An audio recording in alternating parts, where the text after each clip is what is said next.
मात पिता बिनु घर बन शोभे, मात पिता बिनु घर नहीं शोभे, गुरु हो बिनु आश्रम न शोभे। बाबा गुरु हो बिनु आश्रम न शोभे बाबा। चेला हो बिनु संग न लागे, चेला हो बिनु संग लागे उदास। ज्ञान बिना लागई सोना शरीर, भगति हो बिना लागे जीवन उदास।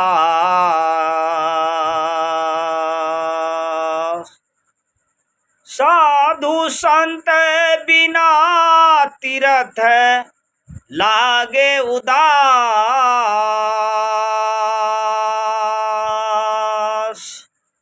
साधु संत बिना तीर्थ लागे उदास।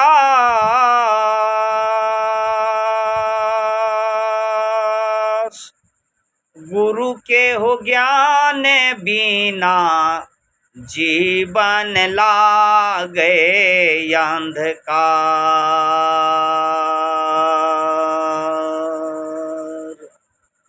गुरु और मात और पिता और अतिथि ये सब बिना, घर और आश्रम शरीर भक्ति बिना सारा सुना सुना रहता है। अगर मात पिता गुरु हो और चरित्रमान हो शिष्य, तो हर चीज में अच्छा लगते हैं। यही स्वर्ग का साधन है और सुखी ही स्वर्ग है, दुखी ही नरक है। जिसके अंदर में भक्ति मार्ग अपना जीवन में उतार लिया वही महान कहलाए। जिसने अपना समय को खो दिया, अपना समय बिता दिया, वो ने मनुष्य जन्म ले करके व्यर्थ चला गया, कुछ नहीं कर पाया। जैसे गधे के ऊपर तो नारियल सोहरा किशमिश लादते हैं पर खाते नहीं हैं, खाते हैं तो घास। इसी तरह मनुष्य भी जो जन्म लेते हैं और भक्ति नहीं करते हैं और उसकी खान पान रहन सहन वातावरण सही नहीं है, तो वो भी गधा से कोई कम नहीं है, वो भी एक बड़ा गधा ही है। संसारी भोगों विलास में जो समय बिता देते हैं, भोगों विलास का तो काम है घोड़ा घोड़ी ऊंट बसेर कुत्ता बिल्ली का ये जीवन है। इस जीवन से हट करके जीना चाहिए।